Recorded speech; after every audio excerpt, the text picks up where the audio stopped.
तो इस प्रश्न में पूछ रहे हैं अभी मई 2024 में किसने men's AFC under 23 Asian Cup जीत लिया है? तो आंसर होगा जापान ने।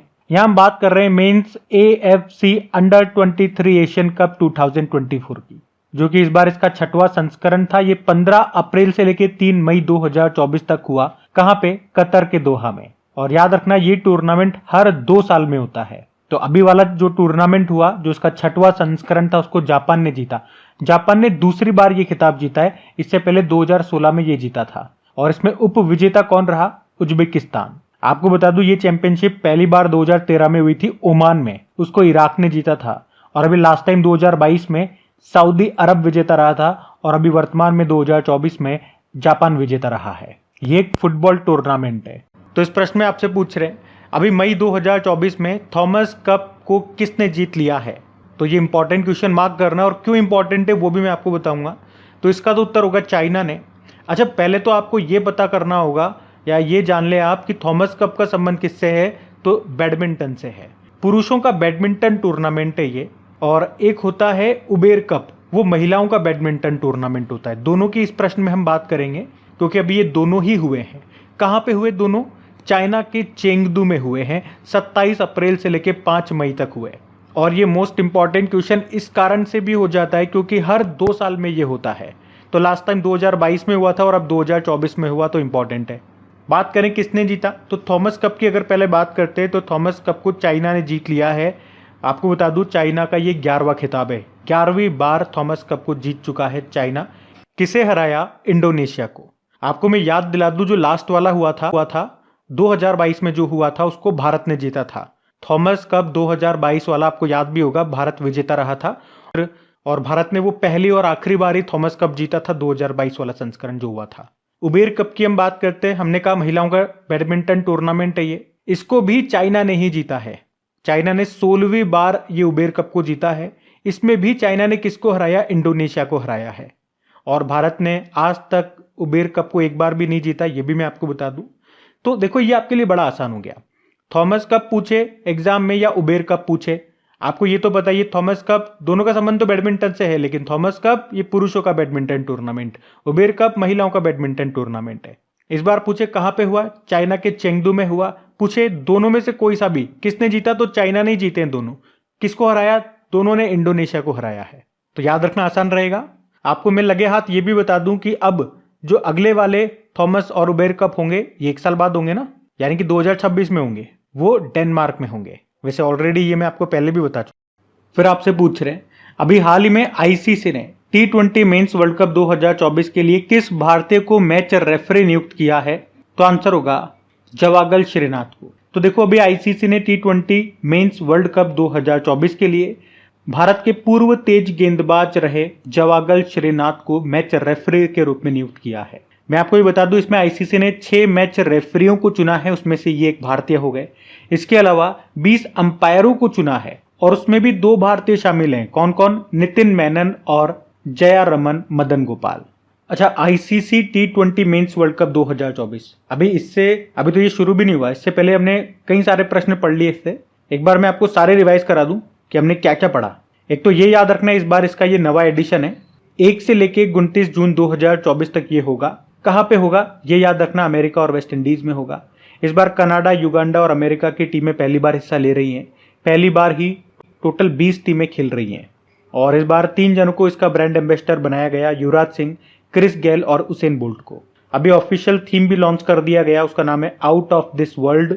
और अभी पढ़ा था अमूल ये साउथ अफ्रीका और अमेरिकी टीमों को स्पॉन्सर कर रहा है। और कर्नाटक का एक मिल्क फाउंडेशन है नंदिनी, वो आयरलैंड और स्कॉटलैंड को स्पॉन्सर कर रहा है। तो अभी तक ये सारी बातें हमने पढ़ी है, यहां से ध्यान रख। फिर आपसे पूछ रहे हैं अभी इंडियन सुपर लीग 2023-24 फुटबॉल का खिताब किसने जीत लिया? तो आंसर होगा मुंबई सिटी फुटबॉल क्लब ने। यहां हम बात कर रहे हैं इंडियन सुपर लीग 2023-24 की। इस बार याद रखना ये इसका 10वां संस्करण था। इसको जीत लिया मुंबई सिटी फुटबॉल क्लब ने। दूसरी बार जीता है इन्होंने, दूसरा टाइटल है। और इस बार इन्होंने हराया किसे या उप विजेता कौन रहा? मोहन बागान। और ये हुआ कहां पे था? कोलकाता में हुआ था। कोलकाता के विवेकानंद युवा भारती क्रीड़ांगन स्टेडियम में। तो ये आप ध्यान रखना, इस बार इसका ये 10वां संस्करण था। पहला संस्करण इसका 2014 में हुआ था। फिर आपसे पूछ रहे हैं अभी हाल ही में किसने मैड्रिड ओपन में वुमेन्स सिंगल का टाइटल जीता, तो आंसर होगा ईगा स्विटेक ने। तो याद रखना पोलैंड की टेनिस प्लेयर है ईगा स्विटेक, और अभी इन्होंने ही मैड्रिड ओपन में वुमेन्स सिंगल का टाइटल जीत लिया है। इन्होंने यहाँ पे किससे हराया, आर्यना सबालेंका को, जो कि बेलारूस की टेनिस प्लेयर है। ये जो ईगा स्विटेक है ना, वर्ल्ड की नंबर 1 वुमेन टेनिस प्लेयर है ईगा स्विटेक, याद रखना। और ये इनका पहला मैड्रिड ओपन खिताब है। मैड्रिड ओपन टेनिस टूर्नामेंट कहाँ पे होता होगा, स्पेन के मैड्रिड में होता है, ऑब्वियस सी बात है। तो वुमेन सिंगल तो हमने देख लिया ईगा स्विटेक ने जीता, लेकिन मेन सिंगल में बात करें पुरुष एकल का खिताब किसने जीता, तो एंड्रे रूबलेव ने जीता है, ये रशिया के हैं। इन्होंने हराया है फेलिक्स को, जो कि कनाडा के प्लेयर हैं। फिर आपसे पूछ रहे हैं अभी हाल ही में मियामी ग्रैंड प्रिक्स का खिताब किसने जीता, तो आंसर होगा लैंडो नॉरिस ने। तो मैक्लेरेन के फॉर्मूला 1 रेसर हैं ये लैंडो नॉरिस, जिन्होंने अभी मियामी ग्रैंड प्रिक्स रेस को जीत लिया है। तो लैंडो नॉरिस, ये इनकी फॉर्मूला 1 करियर की पहली जीत है। सुन भी रहे होंगे पहली बार इनका नाम आप, तो पहली बार कोई फॉर्मूला 1 रेस इन्होंने जीते हैं, लैंडो नॉरिस इनका नाम है। इसमें दूसरे स्थान पे आपके चहेते या आपके करंट अफेयर्स का बोझ कम करने वाले हैं मैक्स वर्स्टपन, वो रेड बुल के ड्राइवर है। अच्छा, लेकिन ये लैंडो नाम से मुझे लिंडी का नाम याद आ रहा है, याद आया क्या आपको? अरे याद करो, लिंडी कैमरून की बात कर रहा हूं। भारत में यूके की पहली महिला उच्चायुक्त हाई कमिश्नर बनी थी, अब याद आ गया होगा। तो इस प्रश्न में आपसे पूछ रहे अभी हाल ही में यूनिसेफ इंडिया ने किसे अपना एम्बेसडर बनाया, तो आंसर होगा करीना कपूर को। तो यूनिसेफ इंडिया ने अभी करीना कपूर खान को अपना नेशनल एम्बेसडर बनाया है। इसी तरह आपको याद होगा 2023 में यानी कि पिछले साल यूनिसेफ इंडिया ने आयुष्मान खुराना को बाल अधिकारों के लिए नेशनल एम्बेसडर बनाया था। अच्छा, वैसे अगर बात करें कि पूरे विश्व में अभी यूनिसेफ की गुडविल एम्बेसडर कौन है, तो आंसर होगा वेनेसा नकाटे। ये युगांडा से हैं, हम पढ़ चुके हैं इनके बारे में, शायद मेरे ख्याल से 2022 में पढ़ा था, तब से यही है। और एक और प्रश्न अगर मैं आपसे पूछूं कि यूनिसेफ इंडिया ने किसे अपना पहला यूथ एम्बेसडर बनाया था, तो आंसर होगा हिमा दास को। अच्छा, यूनिसेफ की बात करते हैं तो फुल फॉर्म होती है United Nation International Children's Fund. स्थापना होती है 1946 में और हेडक्वार्टर मिलेगा न्यूयॉर्क में। इसके हेड हैं कैथरीन रसेल। तो इतने से पॉइंट्स आपको ध्यान रखने हैं। हम अगला प्रश्न देखते हैं। फिर आपसे पूछ रहे हैं अभी हाल ही में जीएसटी अपीलीय न्यायाधिकरण के प्रमुख के रूप में अभी किसे नियुक्त किया गया, तो आंसर होगा संजय कुमार मिश्रा को।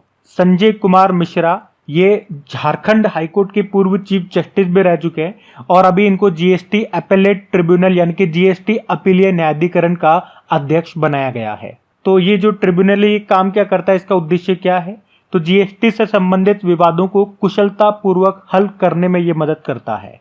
और अभी 4 सालों के लिए या 70 वर्ष आयु जो भी पहले हो तब तक के लिए ये इस पद पर बने रहेंगे। संजय कुमार मिश्रा इनका नाम है। आपको बता अभी दिनेश कुमार त्रिपाठी ये नौसेना प्रमुख बने थे हमारे नए, आर हरि कुमार के जगह आए थे, 26वें नंबर के बन गए हैं। कृष्ण स्वामीनाथन की बात करें, नौसेना के अभी भारतीय नौसेना के अभी नए वाइस चीफ बने थे, नए चीफ बन गए दिनेश कुमार त्रिपाठी जो कि अभी तक वाइस चीफ हुआ करते थे। तो अब वाइस चीफ नए कौन बन गए हैं, कृष्ण स्वामीनाथन। दोनों याद रखना साथ में। विप्रो के सीईओ अभी बन गए श्रीनिवास पल्ली। फिर आपसे पूछ रहे हैं अभी हाल ही में किसे राष्ट्रीय जूट बोर्ड के सचिव के रूप में नियुक्त किया गया, तो आंसर होगा शशि भूषण सिंह को। तो अभी शशि भूषण सिंह को कपड़ा मंत्रालय के तहत राष्ट्रीय जूट बोर्ड के सचिव के रूप में सेक्रेटरी के रूप में नियुक्त किया गया। 5 साल के लिए नियुक्त किया गया इनको। ये भारतीय जूट को प्रमोट करने वाली एक सर्वोच्च संस्था है, एपेक्स बॉडी है राष्ट्रीय जूट बोर्ड, जिसका मुख्यालय आपको मिलेगा कोलकाता में। और इसके सचिव हो गए हैं कौन, शशि भूषण सिंह। बाकी आप जानते हो अभी भारतीय बैंक संघ के अध्यक्ष बने थे एमवी राव। किशोर मकवाना राष्ट्रीय अनुसूचित जाति आयोग के अध्यक्ष बने थे और एएस राजीव केंद्रीय सतर्कता आयोग में सतर्कता आयुक्त बने थे। वैसे हमारे मुख्य सतर्कता आयुक्त कौन है, चीफ विजिलेंस कमिश्नर कौन है, याद रखना प्रवीण कुमार श्रीवास्तव है। फिर आपसे पूछ रहे अभी हाल ही में उज्जीवन स्मॉल फाइनेंस बैंक के एमडीसीयू के रूप में किसे नियुक्त किया गया, तो आंसर होगा संजीव नौटियाल को। तो अभी आरबीआई ने संजीव नौटियाल को उज्जीवन स्मॉल फाइनेंस बैंक के एमडीसीयू के रूप में नियुक्त किया है। 3 सालों के लिए इनको अपॉइंट किया गया है। किनका स्थान लेंगे, ये इत्तिरा डेविस का स्थान लेंगे। उज्जीवन स्मॉल फाइनेंस बैंक, इसने बैंक के रूप में 2017 में काम करना शुरू किया था। इसका मुख्यालय आपको मिलेगा बंगलुरु में। आपको याद है अमिताभ चौधरी अभी एक्सिस बैंक के एमडीसीयू बने थे और एमवी राव का नाम इंपॉर्टेंट है, भारतीय बैंक संघ के अध्यक्ष बने थे और अनीश शाह फिक्की के ये भी प्रेसिडेंट बने थे, तो इनका नाम भी ध्यान में रखना। अगला प्रश्न देखते हैं। फिर आपसे पूछ रहे हैं अभी हाल ही में पनामा देश के नए राष्ट्रपति कौन बने, तो आंसर होगा जोस राउल मुलिनो। तो जोस राउल मुलिनो अभी इन्होंने पनामा के राष्ट्रपति पद का चुनाव जीत लिया। अब ये यहां पे 5 साल तक राष्ट्रपति बने रहेंगे। पनामा में एक व्यक्ति केवल एक कार्यकाल के लिए ही राष्ट्रपति बन सकता है। पहले मैं आपको मैप में ले चलता हूं। ये रहा पनामा, कैपिटल होती है पनामा सिटी, करेंसी है बाल्बोआ। और आप देखोगे ये जो पनामा नहर है ये 82 किलोमीटर लंबी है और ये किन 2 महासागरों को आपस में जोड़ती है, तो अटलांटिक महासागर और प्रशांत महासागर। फिर आपसे पूछ रहे अभी हाल ही में किसे UNESCO Guillermo canoe world press freedom पुरस्कार 2024 से सम्मानित किया गया, तो आंसर होगा फिलिस्तीनी पत्रकार। आपको पता है इजराइल और फिलिस्तीन के बीच में युद्ध चल रहा है, चलता ही रहता है। तो गाजा पर इजराइल के युद्ध को कवर करने वाले फिलिस्तीनी पत्रकारों को यूनेस्को प्रेस स्वतंत्रता पुरस्कार 2024 से भी सम्मानित किया गया, क्योंकि फिलिस्तीनी पत्रकारों ने ऐसे भारी युद्ध के समय भी, ऐसी कठिन परिस्थितियों में, ऐसी खतरनाक परिस्थितियों में भी अपनी पत्रकारिता का काम किया ईमानदारी से।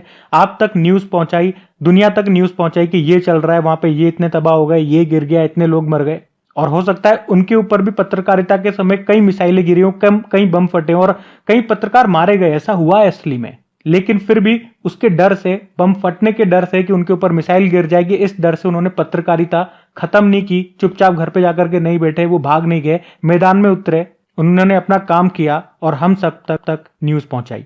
और इसीलिए फिलिस्तीनी पत्रकारों को यह पुरस्कार से सम्मानित किया गया। किसी एक व्यक्ति को नहीं मिला है ना। जो भी सभी पत्रकार हैं जो इस वॉर में डेथ हो गई, कुछ एक अपंग भी हुए होंगे, कुछ सही भी होंगे, तो सबको डेडिकेटेड है ये अवार्ड। इस अवार्ड की बात करें, UNESCO Guillermo canoe world press freedom award, इसकी स्थापना होती है 1997 में। तो ये पुरस्कार हमने कहा उस व्यक्ति, उस संगठन या संस्था को दिया जाता है जिसने अपनी जान जोखिम में डालकर दुनिया में कहीं भी प्रेस की स्वतंत्रता को बढ़ावा देने में उत्कृष्ट योगदान दिया है। बाकी यूनेस्को की बात करें, फुल फॉर्म होती है United Nation Educational Scientific and Cultural Organization. स्थापना होती है 1945 में। हेडक्वार्टर हो गया पेरिस फ्रांस में और डायरेक्टर जनरल है ऑद्रे अज़ौले। तो ध्यान रखना ये। अगला प्रश्न देखते हैं। फिर आपसे पूछ रहे हाल ही में कॉरपोरेट सामाजिक उत्तरदायित्व में उत्कृष्ट योगदान के लिए किसे सम्मानित किया गया, तो आंसर होगा डॉक्टर बीना मोदी को। तो मोदी एंटरप्राइजेस की चेयरपर्सन है डॉक्टर बीना मोदी, जिनको अभी हमारे जो वाइस प्रेसिडेंट हैं जगदीप धनखड़ जी, उन्होंने कॉरपोरेट सोशल रेस्पॉन्सिबिलिटी के क्षेत्र में उत्कृष्ट योगदान के लिए भी सम्मानित किया है। अच्छा, इनका नाम आपको सुना सुना जरूर लग रहा होगा और लगना भी चाहिए, क्योंकि इसी साल फरवरी में इनका नाम हमने पढ़ा था। मैं आपको याद दिलाता हूं, हमारे जो रक्षा मंत्री हैं राजनाथ सिंह जी, अभी उन्हीं के द्वारा outstanding business women of the year 2023 पुरस्कार से इनको सम्मानित किया गया था। तब आपने इनका नाम सुना था और अब दूसरी बार इनका नाम सुन रहे हो, तो नाम ध्यान रखना इंपॉर्टेंट है, डॉक्टर बीना मोदी। फिर आपसे पूछ रहे भी कांस फिल्म फेस्टिवल में पहली बार किस कंपनी को मानद पाल्मे डी और पुरस्कार दिया जाएगा, तो आंसर होगा स्टूडियो गिबली को। तो अभी कांस फिल्म फेस्टिवल ने प्रसिद्ध जापानी स्टूडियो है स्टूडियो गिबली, इसको अपना सर्वोच्च सम्मान जिसे कहते हैं पाल्मे डी और ये देने का फैसला किया है।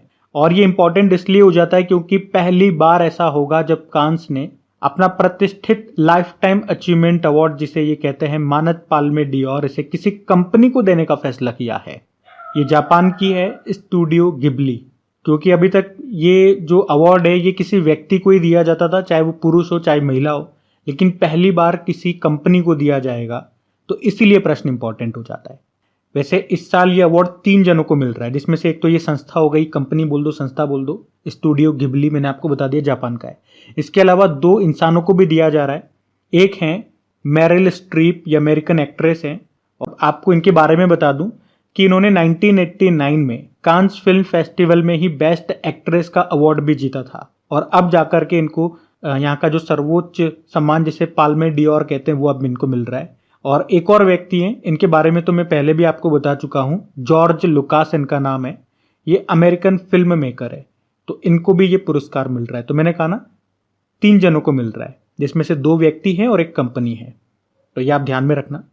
कांस फिल्म फेस्टिवल अभी 2024 में इसका कौन सा संस्करण है, 77 नंबर का एडिशन है।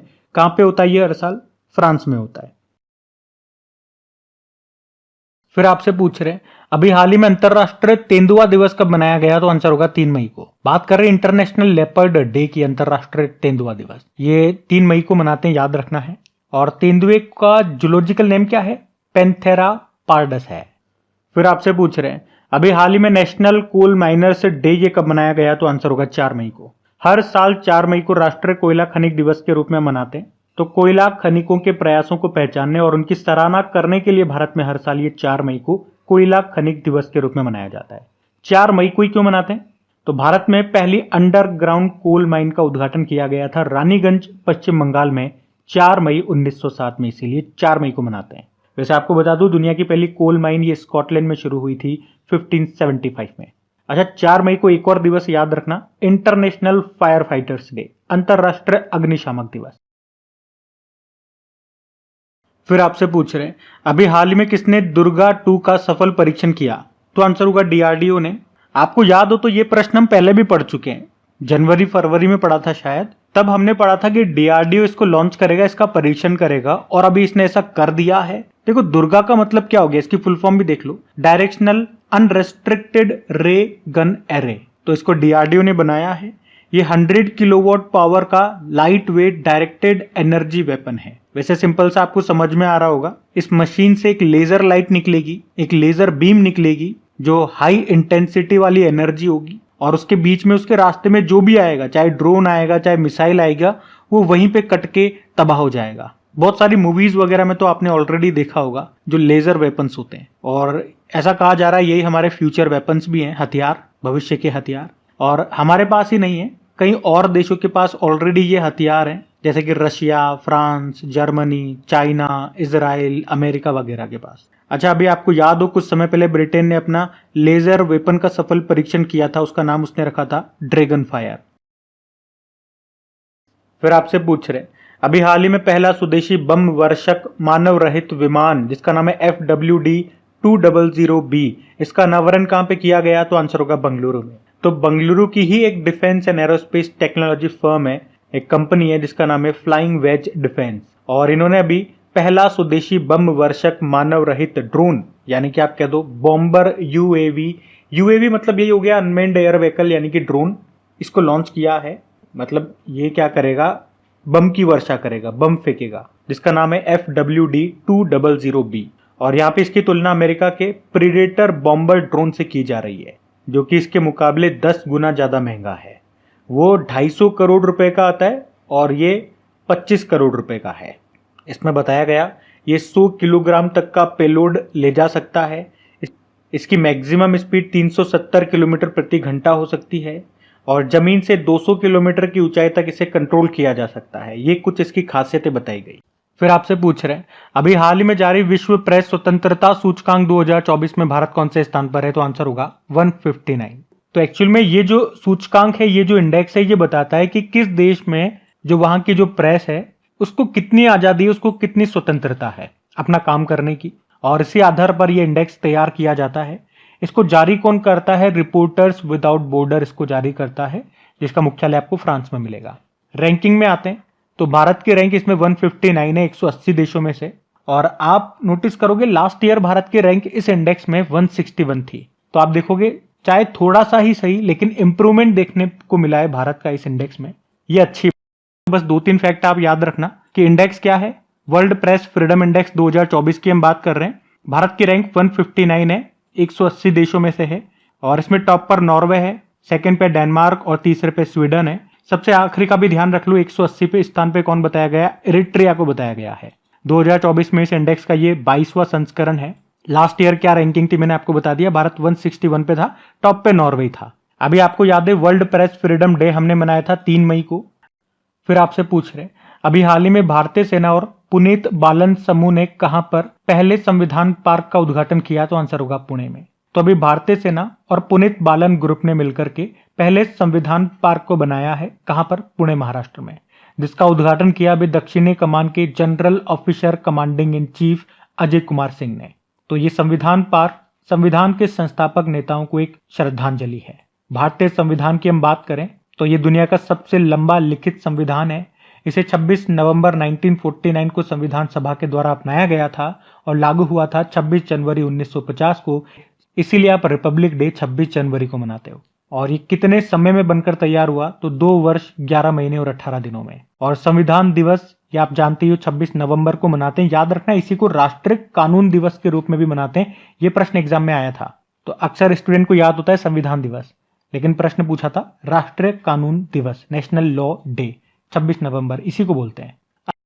फिर आपसे पूछ रहे हैं यूनाइटेड नेशन पॉपुलेशन फंड की बैठक में भारत का प्रतिनिधित्व किसने नहीं किया है? प्रश्न को ध्यान से सुन रहा, मैं क्या पूछ रहा हूं? नहीं किया है, मतलब इन 4 में से 3 ने किया है, 1 ने नहीं किया है। तो वैसे तो उत्तर हो जाएगा अपर्णा कुमारी, जो नाम हमारे किसी काम का नहीं है। ये बाकी के 3 नाम हमारे काम के हैं। तो एक्चुअली में अभी यूनाइटेड नेशन का एक कार्यक्रम हुआ, कौन सा? सस्टेनेबल डेवलपमेंट गोल का स्थानीयकरण, भारत में स्थानीय प्रशासन में महिला नेतृत्व कार्यक्रम। और इस कार्यक्रम में भारत को 3 महिलाओं ने रिप्रेजेंट किया।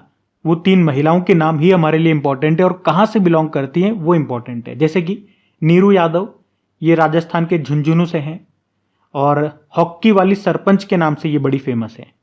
तो इनका नाम याद रखना। और खास तौर पे राजस्थान वाले स्टूडेंट्स आपके लिए ज्यादा इंपॉर्टेंट यही वाला नाम होगा। बाकी सुप्रिया दास गुप्ता, ये त्रिपुरा से हैं और कुनुकु हेमा कुमारी, ये आंध्र प्रदेश से हैं। तो त्रिपुरा वालों के लिए ये वाला नाम इंपॉर्टेंट होगा। अगर कोई आंध्र प्रदेश के स्टूडेंट हैं तो उनके लिए ये वाला, मतलब उनके स्टेट एग्जाम में ये वाला नाम ज्यादा इंपॉर्टेंट होगा। बाकी हमारे लिए ये सारे नाम इंपॉर्टेंट हैं। तो ये जो बैठक है, ये जो मीटिंग है, अभी 3 मई 2024 को न्यूयॉर्क में यूनाइटेड नेशन का जो हेडक्वार्टर है वहां पर हुई है। और हमारे जो पंचायती राज मंत्रालय के सचिव हैं विवेक भारद्वाज, उन्होंने यहाँ भारतीय प्रतिनिधिमंडल का नेतृत्व किया है। बाकी देखो, यूनाइटेड नेशन की बात करें तो स्थापना होती है 24 अक्टूबर 1945 में और टोटल मेंबर कंट्रीज है 193। 193 नंबर का देश पूछेंगे तो साउथ सूडान है। हेडक्वार्टर न्यूयॉर्क में है और सेक्रेटरी जनरल है एंटोनियो गुतेरेस, जो खुद पुर्तगाल से हैं। ध्यान रखना ये। अगला प्रश्न देखते हैं। फिर आपसे पूछ रहे हैं अभी हाल ही में दुनिया की पहली AI spoke person Victoria she को किसने लॉन्च किया? तो आंसर होगा यूक्रेन ने। तो अभी यूक्रेन ने दुनिया की पहली एआई स्पोक पर्सन यानी कि प्रवक्ता को लॉन्च किया है। ये एआई जनरेटेड है, मतलब रोबोट की तरह है। आर्टिफिशियल इंटेलिजेंस एक रोबोट है, इंसान नहीं है। और इसका नाम इन्होंने रखा है विक्टोरिया शी। जो क्या काम करेगी? ये यूक्रेन के विदेश मंत्रालय से जो जानकारी इसको मिलेगी उसको लोगों तक पहुंचाने का काम करेगी, जो कि एक तरह की ऑथेंटिक जानकारी होगी। तो इसका नाम याद रखना, विक्टोरिया शी इसका नाम है। किस देश की है? मैंने आपको बता दिया, यूक्रेन की है। फिर आपसे पूछ रहे हाल ही में पेंशन विभाग ने सरकारी सेवानिवृत्त लोगों के लिए अभी कौन सा पोर्टल लॉन्च किया? तो आंसर होगा भविष्य पोर्टल। तो कई बार जो पेंशनर्स होते हैं, यानी कि जिन्हें पेंशन मिलती है, उन्हें अक्सर अपनी पेंशन का हिसाब किताब रखने में दिक्कत होती है। कई बार कुछ तकनीकी दिक्कतों के कारण उनकी पेंशन तक रुक जाती है। तो ऐसे बुजुर्ग पेंशन भोगियों की इन्हीं सब परेशानियों को दूर करने के लिए भी केंद्र सरकार ने भविष्य पोर्टल को लॉन्च किया है।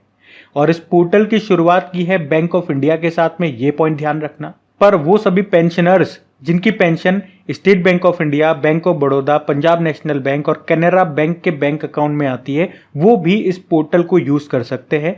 बाकी सरकार ने कहा कि आगे चलकर धीरे धीरे हम सभी बैंकों को भविष्य पोर्टल से जोड़ देंगे।